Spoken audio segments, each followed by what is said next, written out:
Hi, my name is Austin Gerughty, and I am here with Hunter Jett, a fourth grade teacher in Fayette County, and I am here to talk to her about ESL leadership.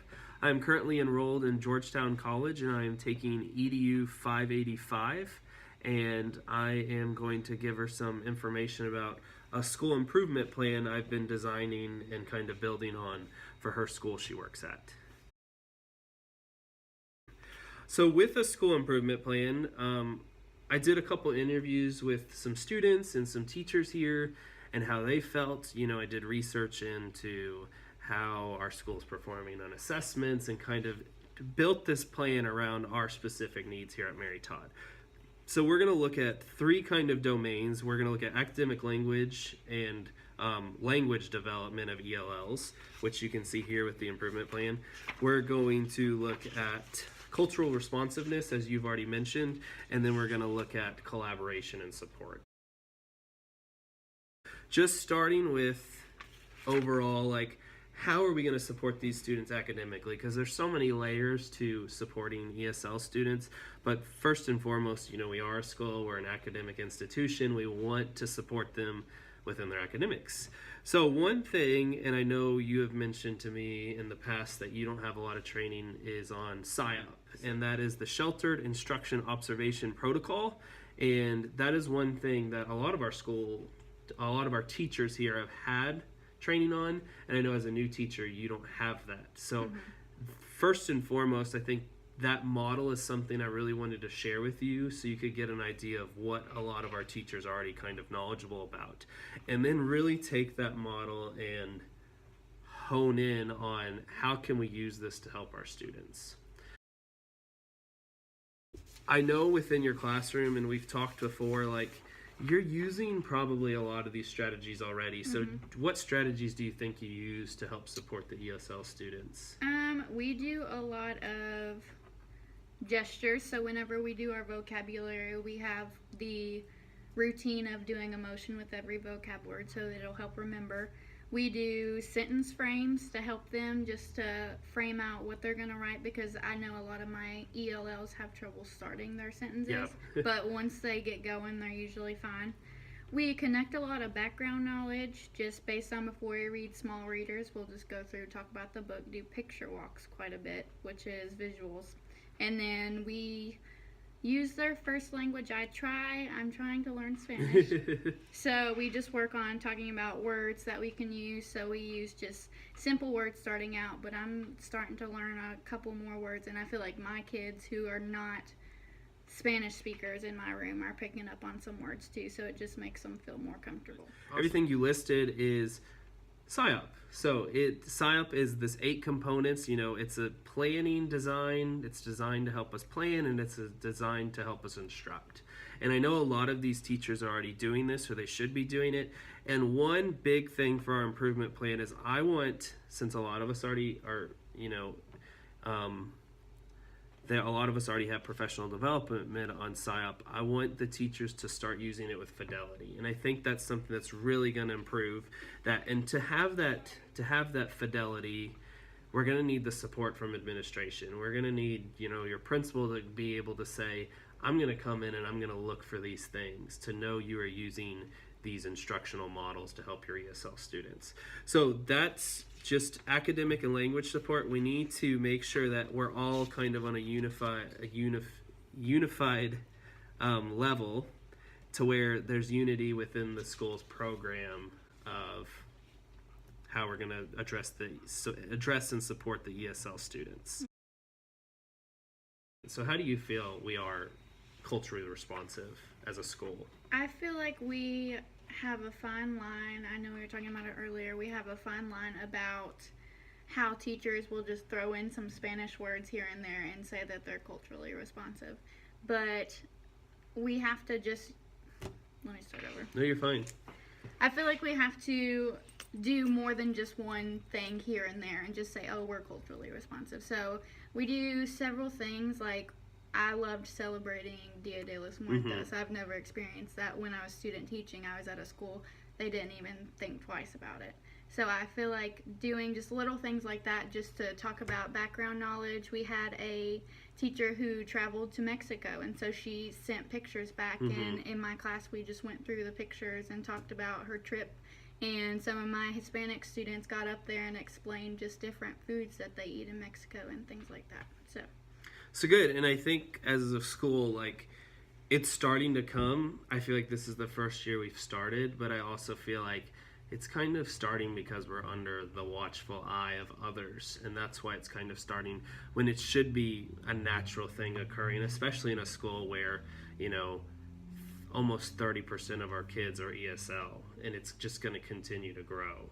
And I feel like just like in my classroom, when we talk about things like that, my Hispanic students feel more at home. Like they feel like they fit in more, and I love that. To be a culturally responsive school, it's going to have to start from the moment a parent walks in the door. And a lot of this stuff we don't realize, like the security measures a school has, they're probably not the same that other schools have. So having to hit a button to see your own child within the school and having to wait until someone unlocks the door, that could be very unnerving, I feel, to parents. So really, I think to start with our improvement plan, we need to make sure our office staff, and I know they're wonderful, but we need to make sure right away that they're going to be ready to go and to be able to support the parents the moment they come in the door.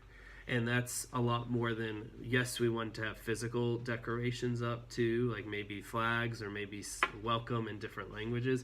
But we need to make sure that staff is ready to be culturally responsive from the moment they walk in. So the one recommendation would be kind of getting them trained in PD. I know often the teachers are the ones trained, and then other staff members, you know, they're left in the dark. They don't necessarily get the PD opportunities we get to.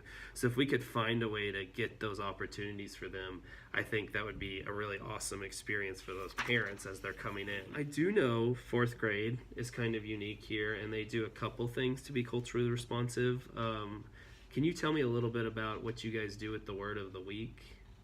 So we have a word of the week. We put it up on our wall, and then we just change it every week, and it's usually Spanish, but I know that some, like you have Swahili speakers in your room. And I just like to use that word more often in my classroom, and then by the end of the week, my kids know it. And I feel like it's not only building our English vocab, but it's also we're building Spanish vocabulary or even Swahili. So yes, and I know that you and Miss Harrison are very good about integrating Spanish throughout and just making sure that you're honing in on that student's first language. And I feel like that's going to be a very important part, you know, an essential part to meeting the needs of these students is people need to start really valuing these students' cultures and language within the classrooms, because they need to realize that this is important to the students, this is important to their families. So if they come to school and don't feel like it's important here, that's not very good, and that's not being very culturally responsive. So I think that's definitely a place we could, incorporating a student's first language would be a very powerful thing. And that way, a lot of people think culturally responsiveness is like, oh, there's decorations, there's flags. Well, yes, but someone should be able to come into your room and know, like, oh, hey, this person is really honing in on this student's culture and really incorporating it into their lessons. And I feel like it also helps me just learning 1 or 2 words a week. It helps me when I try to communicate with Hispanic parents. I have a huge language barrier with that, but I'm just starting to understand more and more each week. So it's easier for me to communicate home about their students, and I love to call when they're doing a good job and just talk to them. And I feel like I can talk to them more now because I speak more Spanish. With our ever-growing, population of ESLs, like, we need to really start collaborating on these students and how we can help them. So a lot of the time we refer to stakeholders as being, the teachers and the administrators, but this is also going to include special ed teachers, office staff, cafeteria workers, like everyone who has some interaction with an ESL student during the day is influencing their language, is influencing their culture, and we hope it's influencing it in a positive way. So some recommendations for this would just be to make sure we're establishing planning time for ESL teachers to effectively collaborate with the staff members. And how much collaboration do you think you have with an ESL teacher? Because you have several ESL students. I feel like we could definitely push into the classrooms a bit more. A lot of my ESL students are just pulled out, and I do not have a lot of communication with what they're doing. So I feel like if I had more communication, then we could kind of co-teach that and just work together to figure out how to connect the two. So it's not just you get pulled out for a second and then come back in. So I feel like it's very split. They're not very connected. So I'd like to see a lot of pushing into the classroom more and being more involved in my classroom, because I'd love to have them in there. Yeah, definitely. And just letting me hone in on more of what they're doing so I'm able to help them.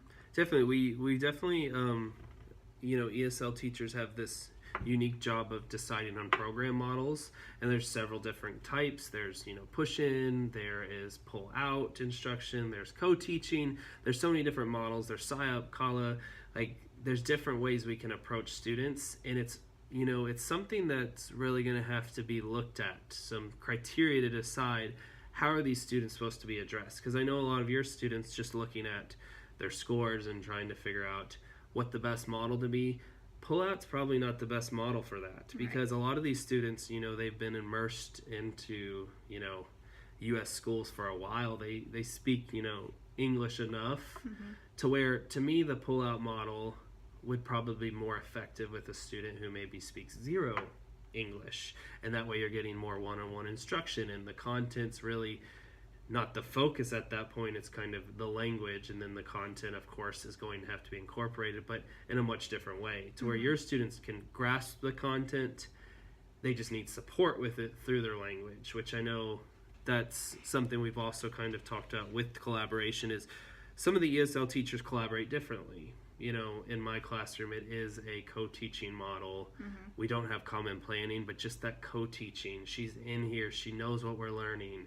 It's following the same thing. I totally get to where you're saying that, and I think that's something definitely addressed in the improvement plan. Another recommendation has to do with parents, and I feel like that's something, just looking at, our school does Title I nights, and we do a multicultural night, and we do the conference nights with the translators, which is wonderful, because not every school does that, or it's sad it costs money to do that, but to just incorporate parents more, and that could be as simple as classrooms holding celebrations or publishing parties when they're done with their writing, or project presentations. Open houses, another time where I feel like the Hispanic families and maybe our families from Africa don't come as much because they are intimidated maybe that they can't communicate with their teachers, which I know they're so passionate about their kids' education, and I think there's tons of kind of myths and wrong views about ESL parents, but they need to understand, like, they're just like any other parent. They want to understand what their student's doing in class.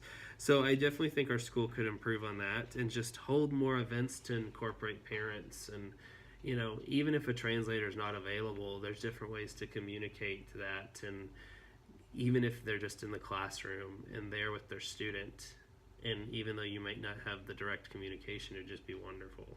And I feel like you talk about how the parents are intimidated, but I feel like some teachers, like myself, are intimidated as well, because it takes a lot to call a parent when you know that you're not going to be able to understand them. So I would love to do, I know about how we use language line, but I'm unsure of how to use it confidently. So I'd love to learn more about that, because I feel like parents, especially Hispanic parents, whenever you call them, you do not really want to if you can't understand them, so you only call them when there's a problem. But I feel like we need to start calling those parents and talking to them about how awesome their kid's doing, how they're overcoming those barriers that they have to go through every single day.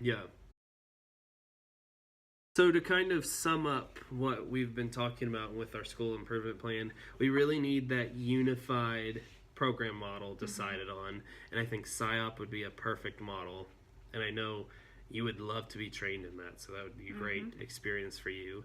And just to make sure our students are in the appropriate program model and they're not getting pulled out when they're losing all that instruction when it could be pushed in. And I think we could address those needs too. For cultural responsiveness, we're just going to make sure we're continuing to incorporate, students' first languages and their cultures in the classroom, and make sure it's not a superficial idea of what it's supposed to look like. And then finally, for our collaboration and support, we're just going to make sure from the beginning of the school year, the ESL teachers have opportunities to collaborate and to make sure parent collaboration is going on, and we're using different ways to collaborate. Technology is a great way to collaborate when face-to-face interactions aren't there. So if it's a YouTube video the ESL teacher makes and shares with the teachers, or if it's a survey they're getting information from, just any way that we feel we can reach the staff and make sure everyone's kind of unified and on the same page. Awesome. Well, thank you very much. Thank you.